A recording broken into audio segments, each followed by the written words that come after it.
প্রিয় ভিউয়ার্স, আসসালামু আলাইকুম। আজকের বিষয়টি হচ্ছে জাতীয় পার্টির চেয়ারম্যান জিএম কাদের আমেরিকা থেকে গোয়েন্দা সংস্থার এজেন্টকে নিয়ে এসেছে এবং ভারত থেকে ভারতীয় গোয়েন্দা সংস্থা দ্বারা কিছু এজেন্ট এনেছে প্রধান উপদেষ্টা ডক্টর ইউনূসকে ক্ষমতাচ্যুত করার জন্য। চলুন বিস্তারিত শুনে নেই কি ঘটনা ঘটেছে। আপনারা সকলেই জানেন যে গত কয়েকদিন পূর্বে যুক্তরাষ্ট্রের একটি নাগরিক, বাংলাদেশি বংশোদ্ভূত, উনি বাংলাদেশি গোয়েন্দা সংস্থা এবং পুলিশের নিকট উনি ধরা পড়েছে। তো ধরা পড়ার পরে উনি বিভিন্ন রকমের তথ্য দিচ্ছে। ওনাকে রিমান্ডে নেওয়ার পরে উনি একের পর এক বোমা ফাটাচ্ছেন, অনেক রকমের কথা বলছেন এবং সেখানে উল্লেখ করেছেন যে উনি ইউনূস সরকারের কে ক্ষমতাচ্যুত করার জন্য উনি এসেছেন এবং এর পেছনে প্রায় ১ ডজনের উপরে বাংলাদেশে হেভিওয়েট রাজনৈতিক দলের নেতা নেত্রীরা জড়িত। তো এর পেছনে কে কে জড়িত?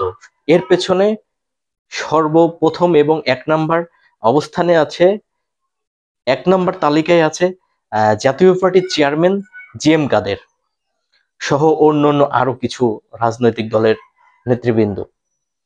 তো আপনারা কথাটা মাথায় রাখবেন যে এই ইউনূস সরকারকে সরানোর জন্য, ক্ষমতাচ্যুত করার জন্য যুক্তরাষ্ট্র থেকে কিছু গোয়েন্দা সংস্থার এজেন্ট ভাড়া করে এনেছে এবং আমেরিকা, এই পার্শ্ববর্তী দেশ ভারত থেকে কিছু এজেন্ট ভাড়া করে এনেছে এবং এটার ষড়যন্ত্রের পেছনে ভারত সরকার দায়ী।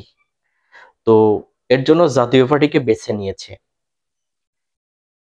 তো আপনারা সকলেই জানেন যে ৫ই আগস্ট এই বিষয়টা নিয়ে নানা মহলে নানা রকমের আলাপ আলোচনা হয় যে এই ৫ই আগস্টটা আমেরিকা সরকার বাংলাদেশের এই আওয়ামী লীগ সরকারকে হটিয়েছে, এই আওয়ামী লীগ সরকারকে পতন ঘটিয়েছে। তো এই আমেরিকা সরকারই কিন্তু এক কথায় যুক্তরাষ্ট্রই কিন্তু ডক্টর ইউনূসকে এখানে পাঠিয়েছে। তো আবার যুক্তরাষ্ট্রের কি প্রয়োজন পড়লো ডক্টর ইউনূসকে সরাতে হবে, বিভিন্ন রকমের কলা কৌশল করে, বিভিন্ন এজেন্ট নিয়োগ করে, গুপ্তচর নিয়োগ করতে হবে। এটা কতটুকু বিশ্বাসযোগ্য? এটা সম্পূর্ণ হাস্যকর কিছু বোঝায়। আমরা এটা হাস্যকর হিসেবে নিচ্ছি, কারণ যেখানে আমেরিকার প্রেসক্রিপশনে ইউনূস সরকার বসেছে, আমেরিকার প্রেসক্রিপশনে বাংলাদেশে সবকিছু হচ্ছে, তারপরে পাকিস্তানের প্রেসক্রিপশনে সবকিছু হচ্ছে, সেখানে ভারত এবং আমেরিকার থেকে আহ গুপ্তচর এনে তাকে সরাতে হবে। এর জন্য দায়ী করছে যে জাতীয় পার্টির চেয়ারম্যান জিএম কাদেরকে। আপনারা সকলেই জানেন যে বর্তমান এই অন্তর্বর্তীকালীন সরকার ইউনূস সহ তাদের সমমনা যারা আছে তাদের গলার কাটা হয়ে দাঁড়িয়েছে জাতীয় পার্টির চেয়ারম্যান জিএম কাদের সাহেব। তো জিএম কাদেরের জনপ্রিয়তা এবং জিএম কাদেরকে দেখে এই ইউনূস সরকার সহ ইউনূসের সমমনা যারা আছে তারা ভয় পায়। তো ঠিক এই কারণেই ইউনূস জাতীয় পার্টির পেছনে লেগেছে, জাতীয় পার্টিকে সে সংলাপে ডাকছে না, জাতীয় পার্টিকে নিষিদ্ধ করার জন্য পায়তারা করছে, জাতীয় পার্টিকে নিয়ে বিভিন্ন রকমের ষড়যন্ত্র করছে। এখন জাতীয় পার্টির পেছনে আন্তর্জাতিক শক্তি আছে, বিদেশি শক্তি আছে, দেশের এক এক প্রকার সাধারণ শ্রেণীর যারা ভোটাররা, যারা দেশের একজন দেশের মানুষ সাধারণ, যারা কোনো রাজনীতি করে না, তারা কিন্তু জাতীয় পার্টিকে পছন্দ করতে শুরু করেছে এবং যারা জাতীয় পার্টিকে একসময় অপছন্দ করত, যারা জাতীয় পার্টি ঘৃণা করত, তারাও কিন্তু জাতীয় পার্টিকে এখন ভালোবাসতে শুরু করেছে। তার কারণ কি? জাতীয় পার্টির উপরে দমন পীড়ন, নানা রকমের নিপীড়ন নির্যাতন হচ্ছে, যার জন্য ওই মানুষগুলো যারা জাতীয় পার্টিকে অপছন্দ করতো তারা জাতীয় পার্টির পক্ষে এসেছে, জাতীয় পার্টির পক্ষে কথা বলছে। কারণ একটা জিনিস জানবেন যে অনেকেই আছে যারা দুর্বলের উপরে, তারা হচ্ছে অসহায়ের উপরে তারা পাশে দাঁড়ায়, অসহায়কে সমর্থন করে। ঠিক এমনটাই হয়েছে যে বর্তমানে জাতীয় পার্টির জনপ্রিয়তা বেড়েছে এবং জাতীয় পার্টি ক্ষমতায় আসার সুযোগ সৃষ্টি হয়েছে।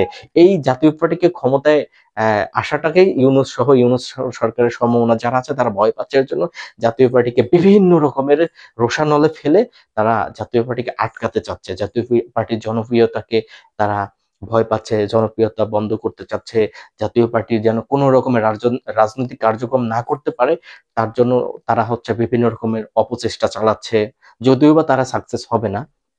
কারণ দেশের সর্বপ্রকার শ্রেণী পেশার মানুষ জানে যে জাতীয় পার্টি একটি শান্তিপ্রিয় রাজনৈতিক দল, গণতান্ত্রিক। এই দল কখনো সহিংসতা, কখনো লুটতরাজ, জ্বালাও পোড়াও পোড়াও এই ধরনের রাজনীতি পছন্দ করে না এবং এটার সমর্থনও করে না। এবং জাতীয় পার্টি সবসময় দেশ ও জনগণের কল্যাণে কাজ করে। তো ঠিক এই কারণে সাধারণ মানুষ জাতীয় পার্টিকে চায়। এবং আরেকটি চক্র আছে যে তারা জাতীয় পার্টিকে বলছে যে অমুক তমুক। জাতীয় পার্টির সঙ্গে আমেরিকার কোনো সম্পর্ক নেই। জাতীয় পার্টির চেয়ারম্যান এই গত 15 বছরের মধ্যে উনি আমার জানা মতে আমেরিকায় কোনো সফর করেননি। জাতীয় পার্টির চেয়ারম্যানকে ঘিরে বলছে যে উনি Australia, Singapore, Dubai, Malaysia, Kuwait, তারপরে আরো অন্যান্য রাষ্ট্রে উনি সম্পদের পাহাড় করেছেন, বাড়ি করেছেন। তারপরে কানাডাতেও জেম গাদা সাহেবকে নিয়ে অনেক রকমের নানা রকমের প্রোপাগান্ডা ছড়াচ্ছে এই ইউনূস সরকার। তো জাতীয় পার্টির দেশের বাইরে কোনো সম্পত্তি নেই এবং জেম কাদেরও আমার জানা মতে এরকম কিছু নেই।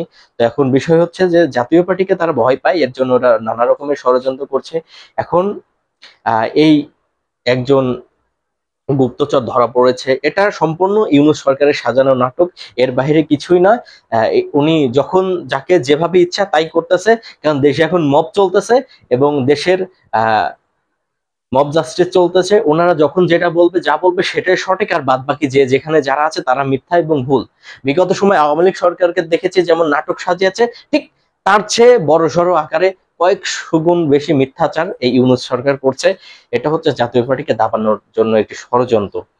তো যে যেখান থেকে ভিডিওটি দেখছেন বেশি বেশি করে শেয়ার করবেন এবং আমার ফেসবুক পেজটি যারা ফলো করেনি তারা দয়া করে ফলো করবেন এবং ইউটিউব চ্যানেলটি যারা সাবস্ক্রাইব করেনি অবশ্যই সাবস্ক্রাইব করবেন। সবাই ভালো থাকবেন, সুস্থ থাকবেন। বাংলাদেশ জিন্দাবাদ, জাতীয় পার্টি জিন্দাবাদ, পল্লীবন দেশের অমর হোক।